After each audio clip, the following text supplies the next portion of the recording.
morning, students. Hello, students. How are you? I think you all are fine. You are preparing for your exams. कल से आप सबके exams हैं बच्चे. Okay बेटा. तो बेटा जो आपके एग्जाम्स में आनी है चैप्टर्स वो चैप्टर नंबर 10 है और चैप्टर नंबर 11. चैप्टर नंबर 10 आपको पता है कौन सा है चैप्टर? मैंने कल रिवाइज भी कराया था. मोशन वाला चैप्टर आपका है chapter number 10. Motion, measurement and motion and measurement of distance. Motion and measurement of distance chapter number 10. और चैप्टर नंबर 11 है light, shadow and reflection. Okay बेटा, लाइट, शेडो एंड रिफ्लेक्शन. सो बेटा, what is light, what is shadow and reflection? What is light? Light क्या होता है? Light A ray of एक आपकी light को आप कह सकते हैं कि जिसमें आपको सब कुछ दिखाई देता है, that is known as light. ठीक है, रोशनी जिसको हिंदी में बोलते हैं आप, रोशनी जिसमें आपको सब कुछ दिखाई देगा. लाइट में ही आपको सब कुछ दिखाई देता है, अंधेरे में आप कुछ भी नहीं देख सकते. तो लाइट जो होती है बेटा, लाइट जो ल्यूमिनियस ऑब्जेक्ट्स यानी कि चमकदार चीज़ों को में से ही लाइट आती हैं. तो ये कहा है टॉर्च है, बल्ब है, ये सब चमकदार चीज़ें होती हैं जिसमें से लाइट निकलती हैं. वो क्या कहलाती हैं? आपके लुमिनियस ऑब्जेक्ट्स. ओके बेटा, जिसमें से भी लाइट निकलेगी वो आपके क्या कहलाएंगे? Luminous object. तो बेटा आपका लुमिनियस ऑब्जेक्ट क्या है? Object like the sun that gives out और emit light of their own are called luminous objects. ऐसी कोई ऑब्जेक्ट जिसमें से लाइट आए उसको हम बोलते हैं लुमिनियस ऑब्जेक्ट. ओके बेटा, जिसमें से भी लाइट आती है उसको हम बोलते हैं लुमिनियस ऑब्जेक्ट. और सन जो है नेचुरल लुमिनियस ऑब्जेक्ट है. लुमिनियस ऑब्जेक्ट मैन मेड भी होते हैं और आपके नेचुरल भी होते हैं. जैसे सन है, सन आपका नेचुरल लुमिनियस ऑब्जेक्ट है. लेकिन जो इंसानों के द्वारा बनाई गई है जैसे कि बल्ब है, टॉर्च है, तो ये सब आपके क्या हैं? मैन मेड लुमिनियस ऑब्जेक्ट हैं. ओके बेटा, तो आपका आता है transparent, opaque and translucent objects. Transparent object किसे बोला जाता है? जिस ऑब्जेक्ट्स में से आप आर पार देख लेते हैं उसको बोला जाता है ट्रांसपेरेंट ऑब्जेक्ट. जैसे कि ग्लास है, वाटर है, आप उसमें से आर पार इजिली देख सकते हैं. क्लियर है तो वो आप उसमें से देख सकते हैं. गाड़ी चलाते हैं तो गाड़ी में शीशे होते हैं, शीशों में से आप देखते हैं. आपके घर में खिड़कियां हैं, खिड़कियों में भी शीशे होते हैं, आप उसमें से भी देख लेते हैं. तो बेटा जिसमें से आपको ऑब्जेक्ट्स दिखाई देता है, clearly you can see the objects, तो वो आपका होता है ट्रांसपेरेंट ऑब्जेक्ट.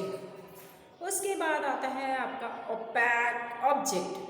ओपैक ऑब्जेक्ट वो होता है बेटा जिसमें से आप कुछ भी नहीं देख सकते, जिसके आर पार आप कुछ भी नहीं देख पाओगे, वो आपका क्या होता है?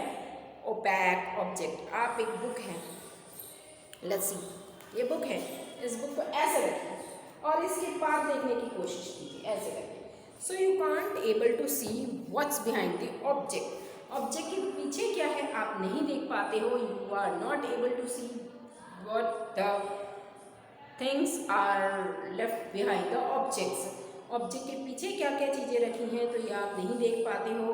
तो ऐसे ही ऑब्जेक्ट्स को क्या बोलते हैं जिसमें से आप नहीं देख पाते हो, आर पार नहीं देख पाते, तो ऐसी ऑब्जेक्ट्स क्या होती हैं? आपकी ओपैक ऑब्जेक्ट्स कहलाती हैं बच्चे. इसके बाद आता है ट्रांसलूसेंट ऑब्जेक्ट. ट्रांसलूसेंट ऑब्जेक्ट वो होती हैं जिसमें से आप आर पार देख तो लेते हैं लेकिन क्लियरली नहीं देख पाते, धुंधला दिखाई देता है. जैसे कुछ ग्लासेस हैं वो धुंधला आपको उसमें से दिखाई देता है. ठीक है, जिन ऑब्जेक्ट्स में से दिखाई तो देगा लेकिन धुंधला दिखाई देगा, तो ऐसे ऑब्जेक्ट्स को बोला जाता है ट्रांसलूसेंट ऑब्जेक्ट बच्चा. Okay, come to the point. Translucent object, ऐसे ऑब्जेक्ट्स को बोला जाता है translucent object. So write down the definitions of these three things. सबसे पहला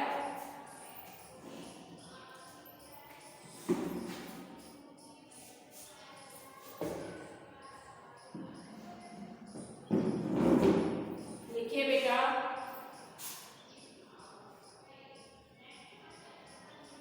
transparent object.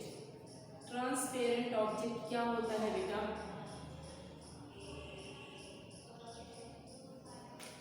transparent object, the object in which you can see, if you are able to see clearly through an object, if you are see clearly, if you are able to see, if you are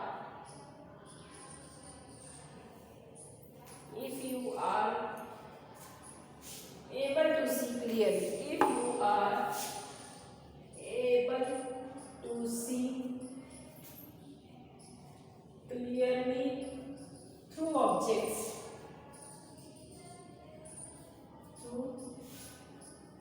object is called transparent object.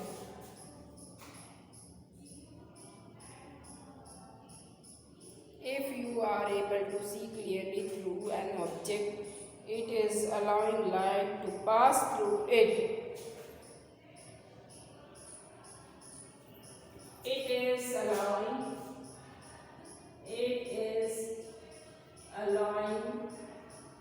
to pass light through it.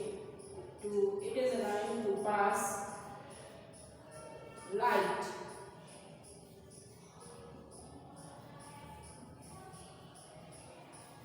through it.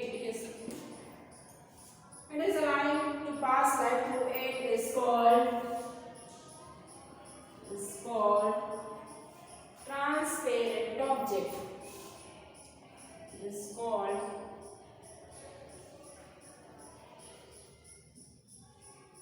transparent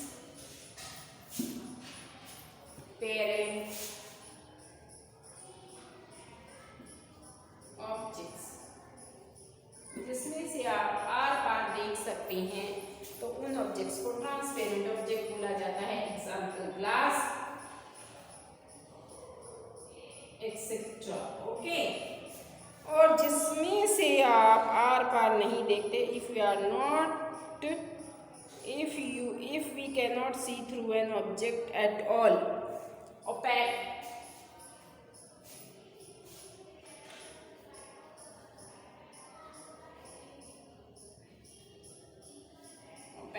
object. लिखिए बेटा इसको, opaque objects की definition दी। Opaque object, opaque object क्या होता है? Opaque object होता है बेटा, if we can not see through an object, if we can not see an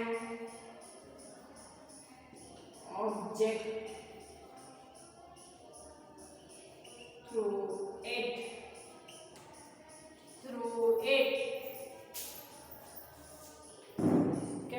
if we cannot see an object at all through it is called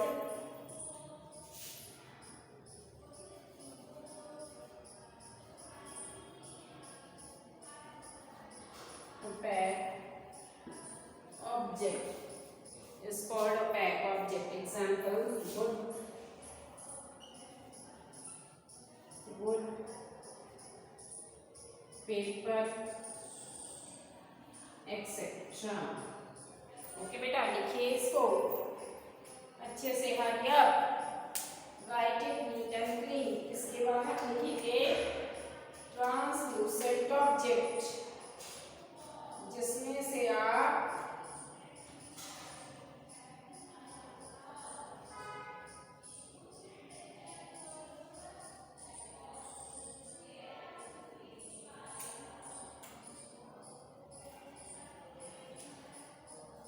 देख तो लेते हैं, क्लियरली नहीं देखते, उसको बोलते हैं translucent object.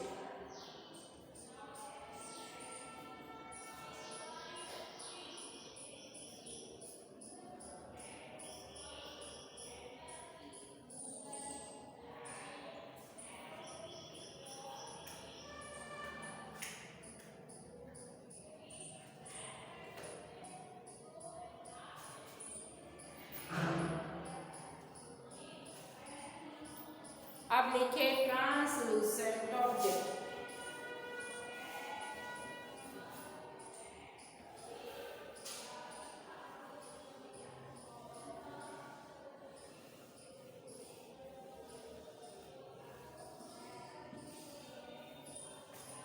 Translucent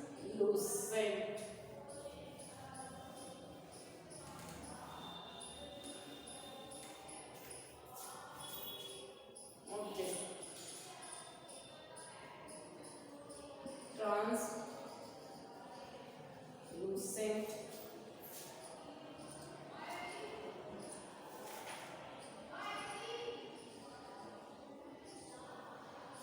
object, translucent object,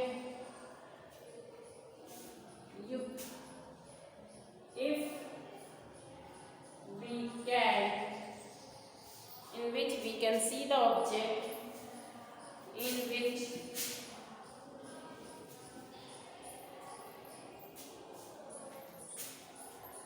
it is object, it is a object in which it is object, it is an object in which we can see it, we can see but not clearly, is called translucent,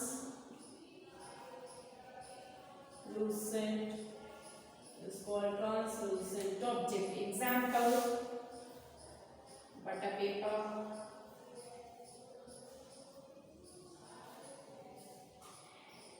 etcetera.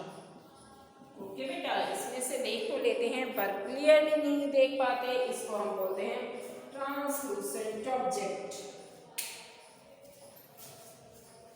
Okay, इसके बाद आता है shadow, formation of shadow. जब आप अपनी परछाई को देखते हैं, परछाई होती है शेडो, ब्लैक कलर की होती है, डार्क कलर की होती है। ये क्या होता है, किस टाइम बनती है? एक ऑब्जेक्ट, 3 थिंग्स आर नेसेसरी। एक ऑब्जेक्ट ज़रूरी है, लाइट है, और पीछे आपके क्या होना चाहिए? ग्राउंड होना चाहिए, मतलब पीछे आपके बैकग्राउंड होना चाहिए, तो आपकी ऑब्जेक्ट बनेगी। अगर बैकग्राउंड नहीं होगा तो ऑब्जेक्ट नहीं बनती हैं। तो ये चीज़ें होंगी तो आपकी ऑब्जेक्ट्स बनेगी, परछाई बनेगी, अदरवाइज आपकी शेडो नहीं बनती हैं। ओके बेटा, शेडो बनने के लिए इन चीज़ों का ज़रूरी होना होता है। और रिफ्लेक्शन होता है कि आप जो भी आपकी चीज़, शीशे में आप अपने आप को देखते हो तो लाइट रिफ्लेक्ट हो जाती है और मतलब टकरा कर वापस आना। रिफ्लेक्शन मीन्स लाइट का टकरा कर वापस आना, शीशे से टकरा कर वो वापस आती है तो आपको दिखाई देती है। अदरवाइज परछाई आपको दिखाई नहीं देगी। अगर लाइट पड़ के उसकी वापस टर्न नहीं होएगी तो हमें नहीं दिखाई देती। ओके, सिंपल ग्लास है, उसमें लाइट पास आउट नहीं हो पाती है, इसलिए हमें उसमें से दिखाई दे जाता है। लेकिन लाइट टकरा कर अगर वापस आ जाती तो हमें उसमें हमारी पिक्चर सेम दिखाई दे जाती है और एज इट इज़ पिक्चर दिखाई देती है इसके अंदर। तो ये कुछ डेफिनेशंस मैंने कराई थी। आपके ये 2 चैप्टर्स हैं बेटा जो एग्जाम्स में आएंगे, so be careful, study at home. कुछ फिल इन द ब्लैंक्स हैं। 1 metre is 100 centimetre, 5 kilometre is 5000 metre. Motion of a child on a swing is periodic motion. Swing में उसकी बच्चे की जो मोशन होती है वो होती है periodic motion. Motion of a needle of a swing machine, वो भी needle of the swing machine वो भी ऐसे ऐसे करेगी तो periodic motion होती है। Motion of a wheel of a cycle is circular motion. कौन सा मोशन होएगा ये? Circular motion. ओके बच्चा, तो इसके भी मैंने आपके फिल इन द ब्लैंक्स करा दिए 10th चैप्टर के। और आपका ये है चैप्टर नंबर 11, इसके बारे में मैं आपको पहले बोल चुकी थी। इसमें जो भी एक्सरसाइज थी मैंने आपको दे दी हैं, करनी है आपने। ओके, समरी में आप सभी को समझ में आएगी। Light travel in a straight line, और लाइट जो है हमेशा ट्रेवल होती है स्ट्रेट लाइन में। ओके बच्चा, टेक केयर, घर पे रहें, अच्छे से तैयारी करें आप सभी। I think you all are doing well and prepare for your exams. Okay बेटा, सभी को पता है कि आपके कल से एग्ज़ाम्स हैं। चैप्टर नंबर 10 और 11 सिलेबस में आएगा आपका। चैप्टर 10 और चैप्टर 11 एफ एग्ज़ाम्स में, इनको तैयार कीजिए अच्छे से। इसके क्वेश्चन आंसर्स आपने करने हैं कॉपी में, और कॉपी भी सबमिट करा के जानी है आपके, उसके भी मार्क्स लगने हैं। So prepare this chapter carefully, stay at home. Okay बच्चा, bye all of you, take care.